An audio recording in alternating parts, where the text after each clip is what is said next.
Welcome to Ramatuelle Tropez for the sixth stage of the Global Champions League, our second stop on the dazzling French Riviera. Sunshine style and very, very competitive show jumping as promised over the next couple of days. If you have ever wanted to combine the luxury and glamour of this area with top sports here in the Global Champions League, this is the opportunity. The Shanghai Swans lead the championship, followed closely by the Cannes Stars, powered by the Iron Dames. But it is Tropez who not only play hosts to the competition, but also come into this week's stage as the winners of the previous stage in Cannes, and that is where we begin today. As the hosts of the competition, the Tropez Pirates, let me welcome Philippe Rosier into the studio to have a conversation. A local French rider in and around the streets of Paris, not very far away, joins us in Tropez. Philippe, welcome to Ramatuelle. You must be very happy to be here today. Thank you very much. How do you feel about the week? It's okay, it's good. Yeah. Good. My horse jumped good last week, and the team he win in Cannes has fantastic opportunity for my team. I'm very, very exciting. Talk to me about jumping in front of local French people. To be a local man from Paris to come to Tropez, it must be wonderful to jump here. Oh yes. For me, it's an opportunity unbelievable for me. First time for the team. Before I ride just individual, and this year I have a Tropez Pirate from Irish guys, Spanish guys, Portuguese guys. It's very funny. It's very funny for me. We're going to hear from one of those guys, the Portuguese guy, in fact, Ramatuelle, in a few moments' time. But you talk about all the different nationalities in the team. What is the atmosphere like in the Tropez group? I like. This is a good friend first, and it's the team. The team win is a good team for me. Not just a good riders. It's a new experience for me. I'm not young. It's a new experience. You're a young man, Philippe. It's okay. No, I have a 62, and it's for me it's a new experience, and I like this experience, and I think today is a new the new team. It's not the same team in Cannes, and why not? Why not? The team is doing superbly well. He mentioned some of the team members. In fact, let's hear from one of his team members. We took a moment to catch up with fellow Tropez Pirates rider Ramatuelle as well.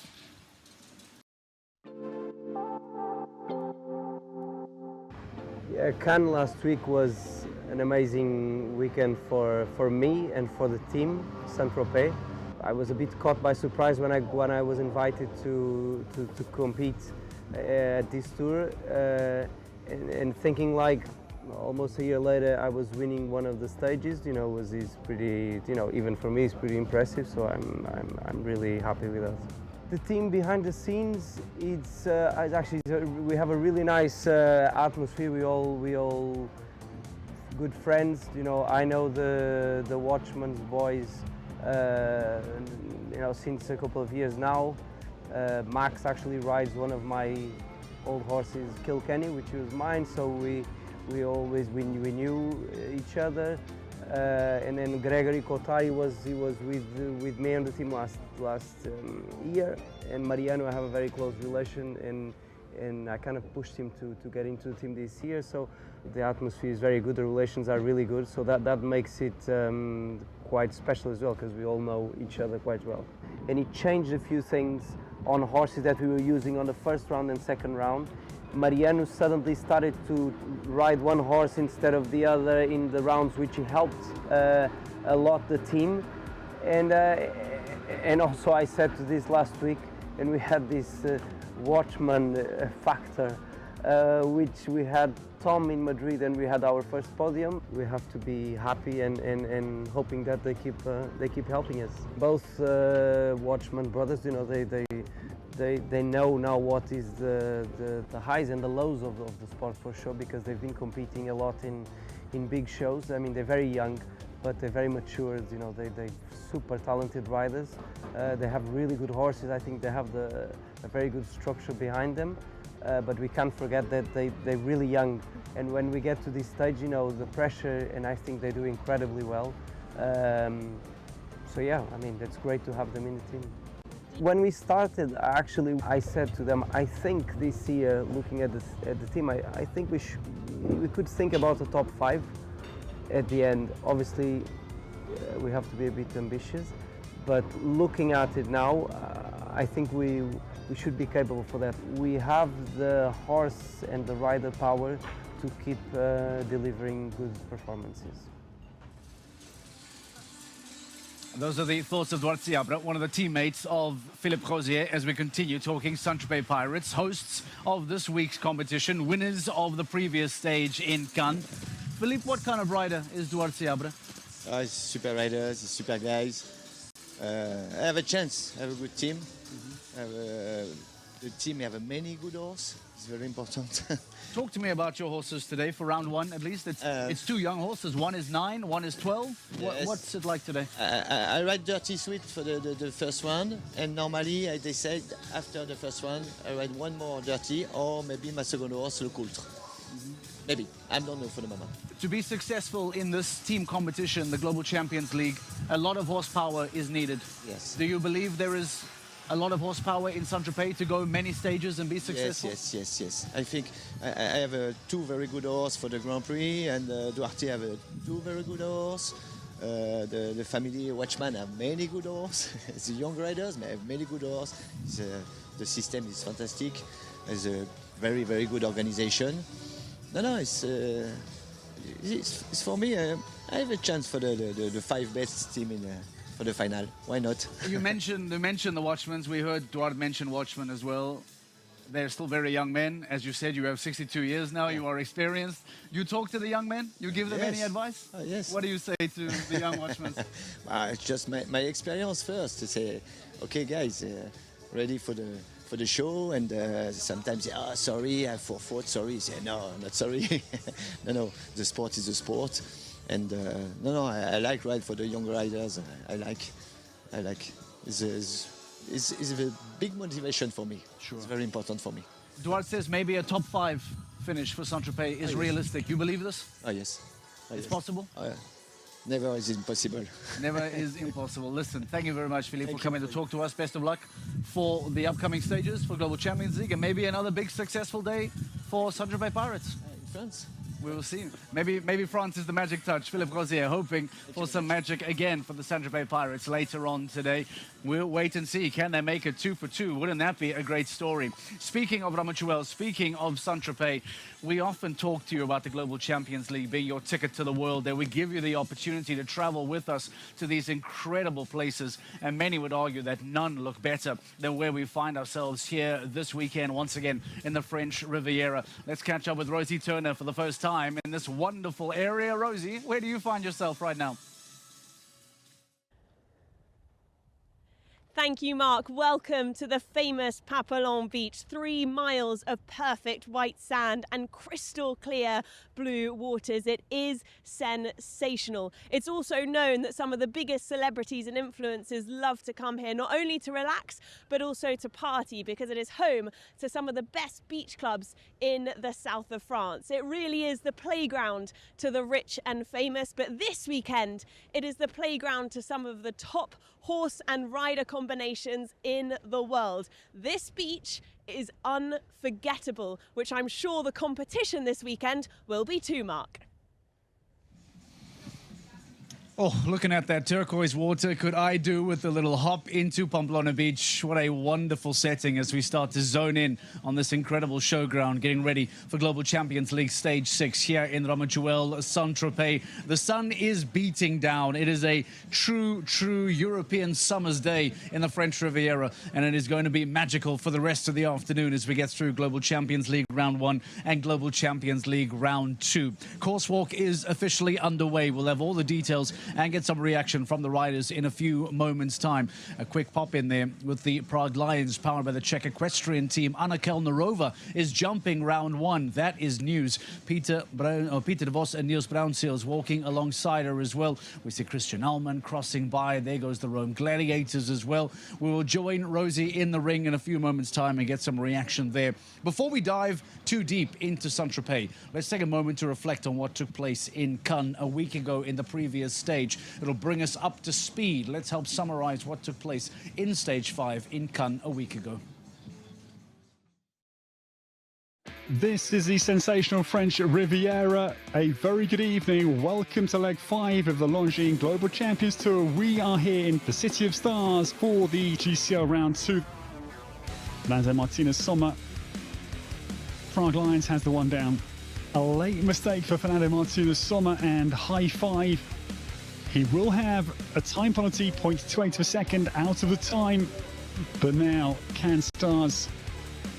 Jan-Frederik Zimmerman, no, and not quite matching with a clear round. Time's okay. It's still first place for Cannes Stars.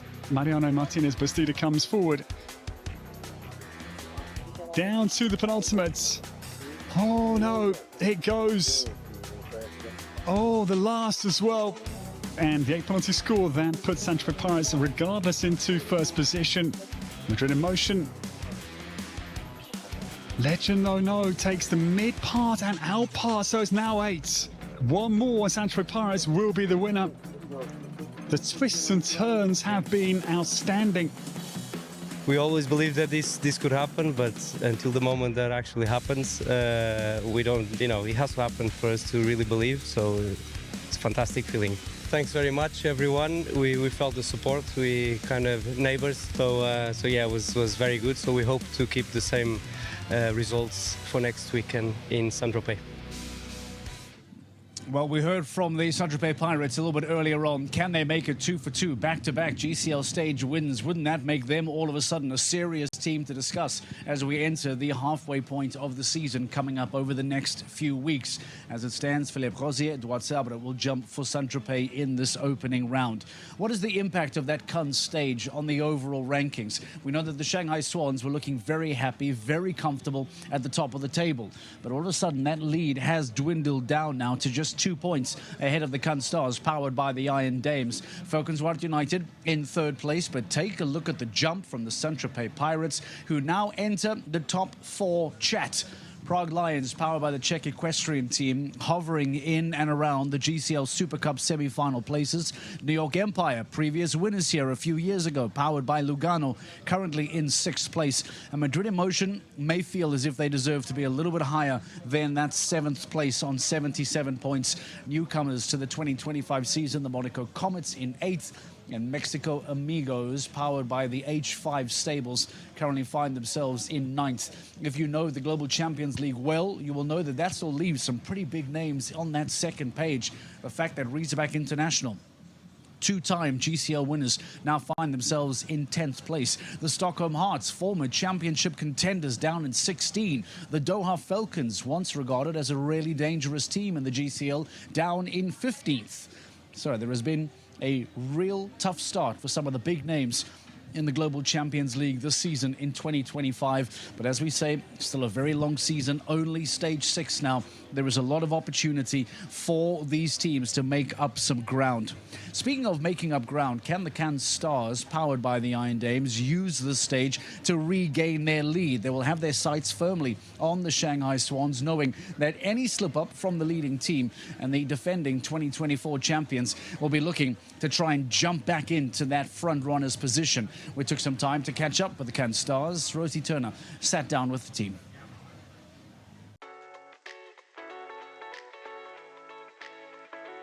Well, Cannes Stars, powered by Iron Dames, won here in Ramatuelle last year, and let's see if they can do it again this year. They're having a very consistent season once again, and the team this weekend is Katrin Eschkeman, Natalie Dean and Anastasia Nielsen. Welcome all back to the winning place that was last year.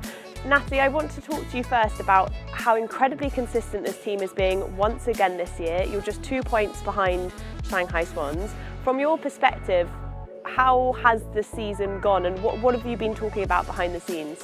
Yeah, I think our team really prioritizes these shows, and I think Deborah does a great job of making us all work together, and I think we have done a good job so far of planning which horses and which riders go where, and but it's still a long season, and we're trying to reclaim our title. Katrin as well, saying about the horses and riders, this weekend compared to Cannes last weekend is a totally new set of riders and horses. Do you think that's part of why you're so successful, because you've got such depth to the team. Yeah, definitely.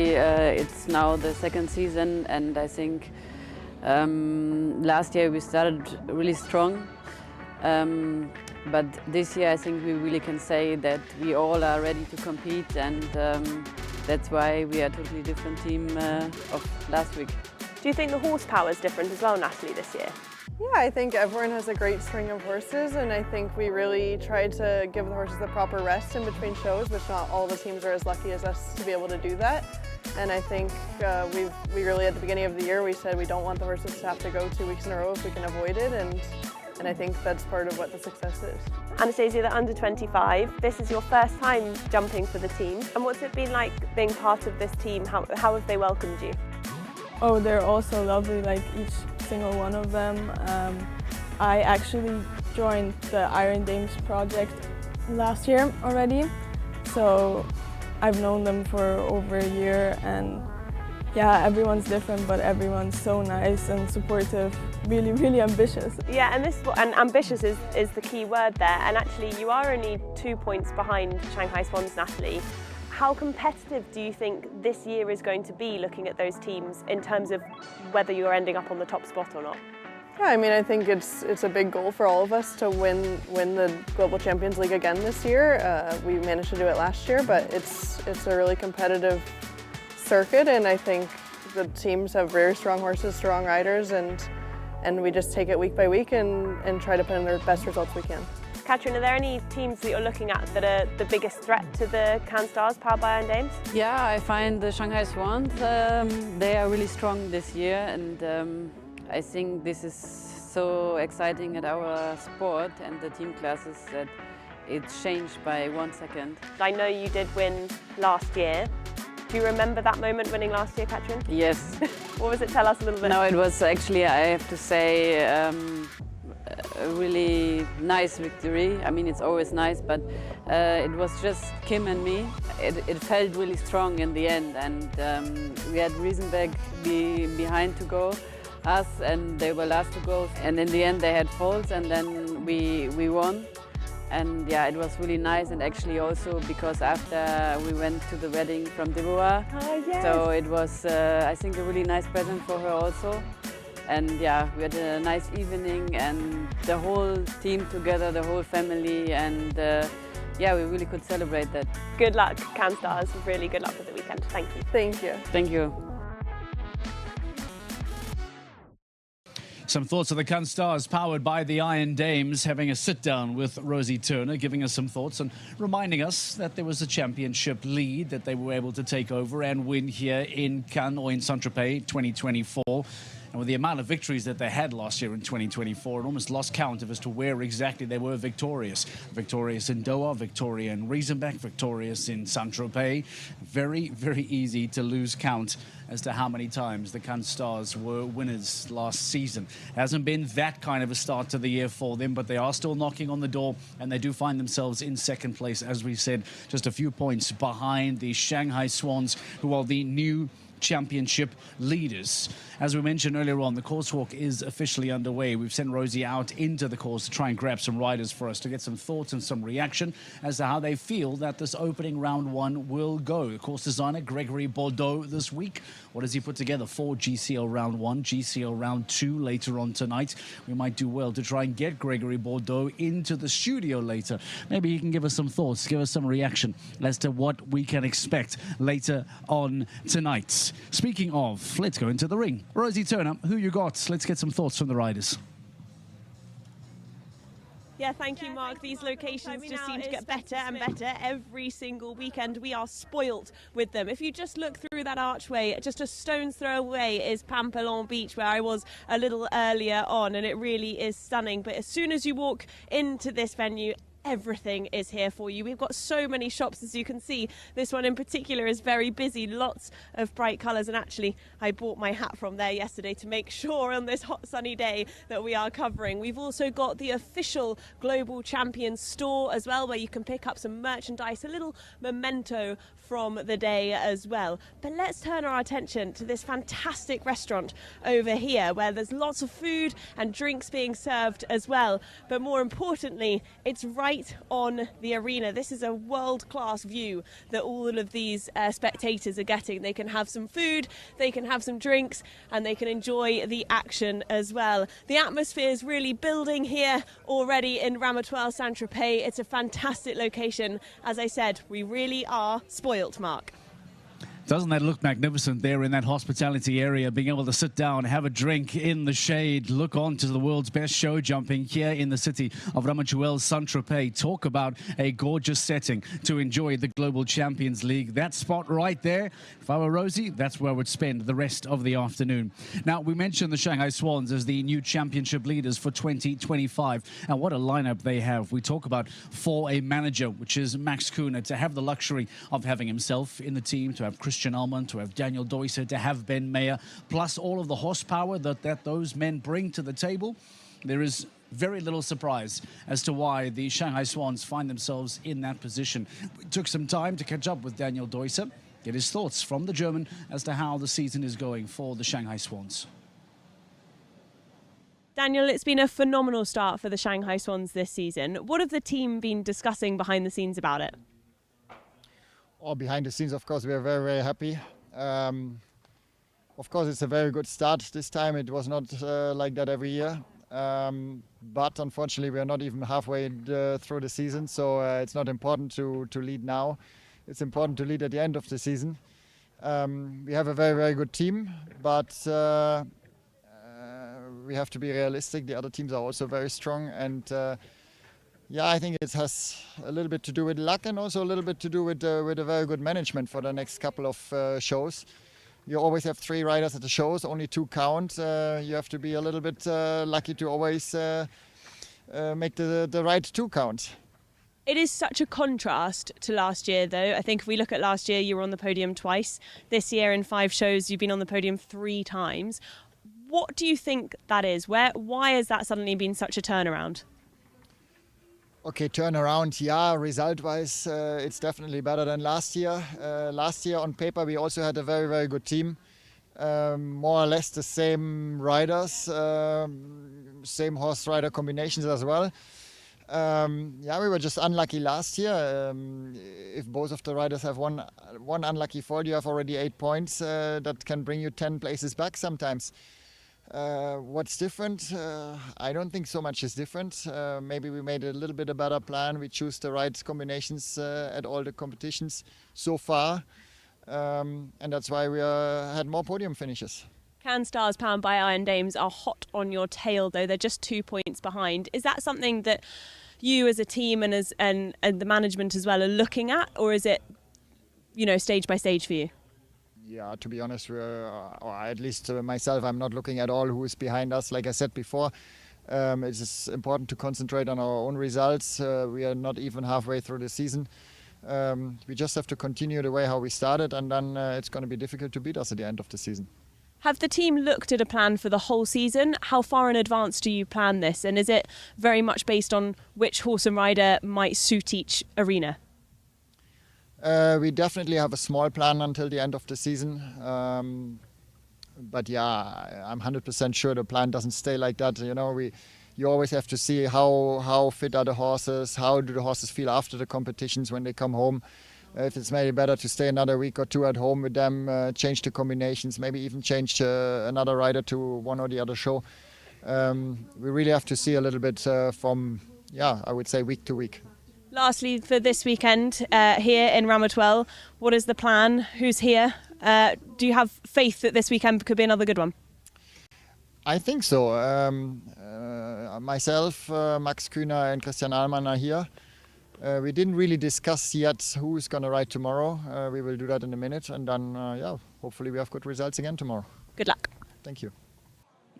The thoughts of Daniel Deusser for the Shanghai Swans. Now, I can give the update as to what is happening with the Shanghai Swans. Daniel Deusser and Gangster will be first out for the team. And Max Kuhner, EIC up to Jacko Blue, will be coming out. Those are the selections made for the Shanghai Swans in round 1. I remind you of the depth that they have. I remind you of the firepower that they have. Can they add to that firepower? How, you might be asking? Well, I remind you of a rule that is designed in the Global Champions League that we refer to as a mid mid-season transfer. Now, as that quite sounds rather obvious, this is what the case is. In the middle of the season, team managers have the opportunity to make some changes to their lineup. They can swap out certain riders. They can acquire new riders to their team. And that's what makes the second half of the season so incredibly exciting. I'll give you some timelines. Those new squads are going to be announced sometime after the Monaco stage. If you're unsure as to where the season now goes, from here we go to Paris, then to Monaco, then there is a break until London.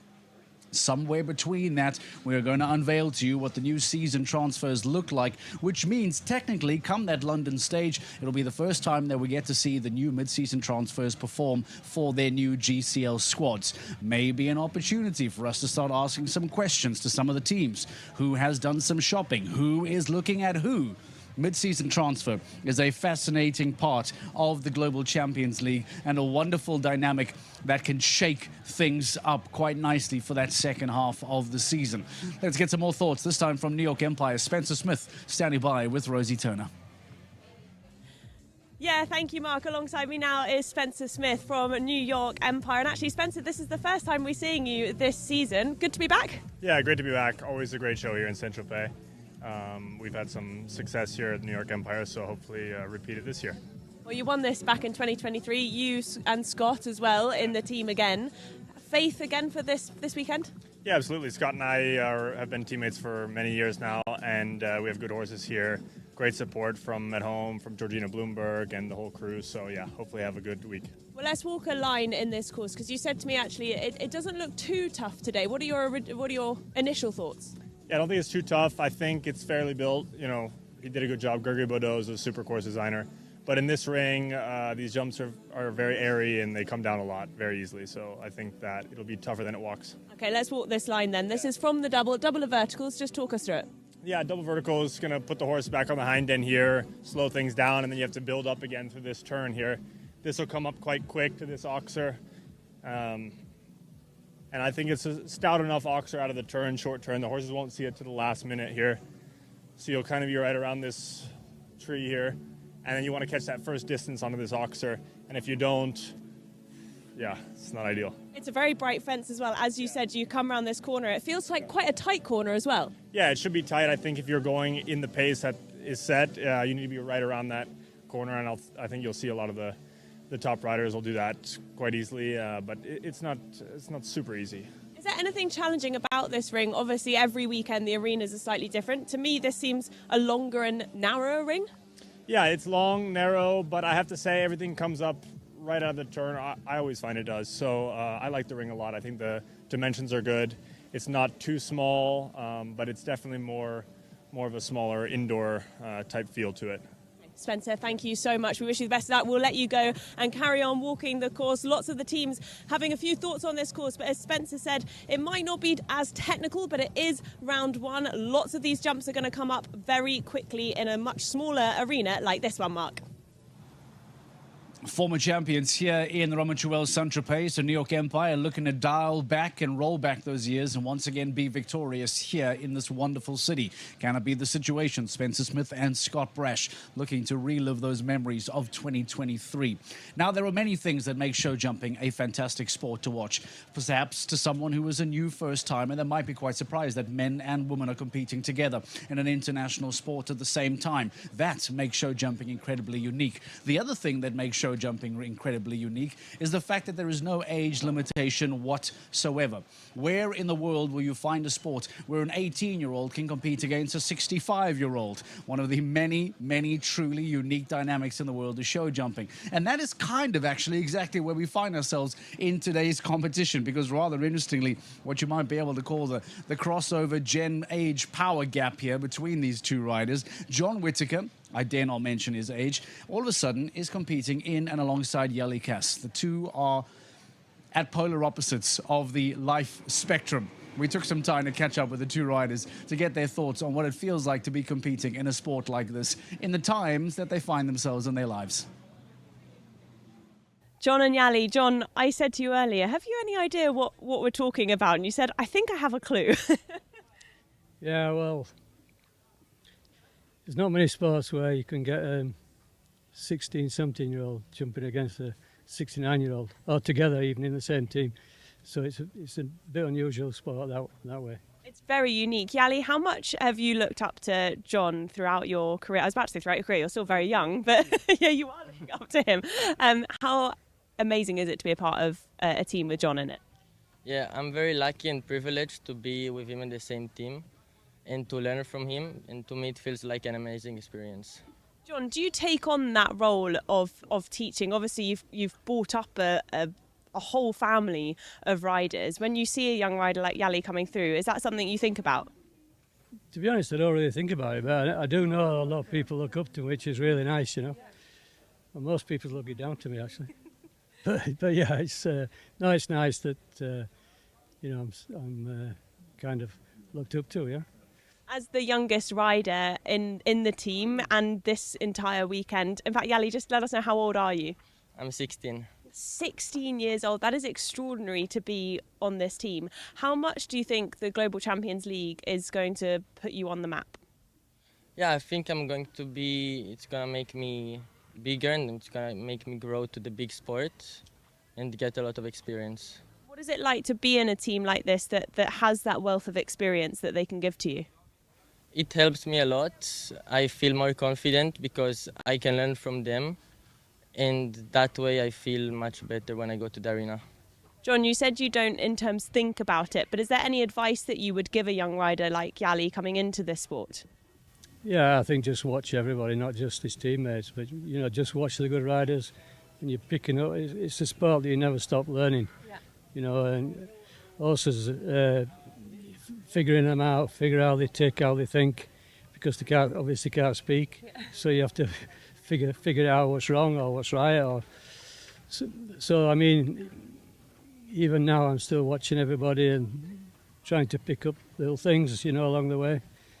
What do you take from other people? Is there something in particular that you look for if something's not gone quite right with your round?